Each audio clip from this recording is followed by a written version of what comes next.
La perquisition de la mosquée de Brest est la 5e réalisée en moins de 48 heures dans le Finistère. 61 individus radicalisés, dont 12 dits sensibles, sont aujourd'hui recensés sur le département. Une perquisition administrative uniquement possible durant l'état d'urgence a permis aux forces de l'ordre d'effectuer un certain nombre de vérifications dans le calme sans aboutir à une interpellation. De la manière la plus légale, sans bris de porte ni quelque dommage que ce soit à cet édifice cultuel. Oui, il y aura d'autres perquisitions administratives dans le Finistère comme ailleurs. Des contrôles routiers renforcés et d'autres perquisitions sont donc à prévoir dans les jours à venir dans le département. C'est l'un des messages qu'a voulu faire passer le préfet du Finistère aux 200 élus locaux et parlementaires du département réunis à Quimper. Des propos mesurés sans être alarmistes entendus par les maires du Finistère. Il faut prendre le maximum de précautions et puis en même temps éviter la psychose.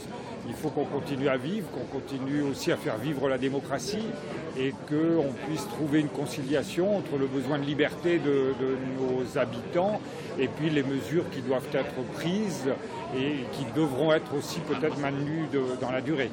Les élus locaux n'ont pas attendu cette réunion pour prendre des mesures sur leur commune, à l'image de Dominique Cap, maire de Plougastel-Daoulas. La brigade de gendarmerie, je leur demande, dans leur cadre de la patrouille, de passer plus à tel endroit et tel endroit, de passer régulièrement. Là, on a une grande salle de spectacle, l'espace à Velvor, donc automatiquement, lorsqu'il y a des spectacles, on va augmenter d'un cran le niveau de sécurité et de contrôle.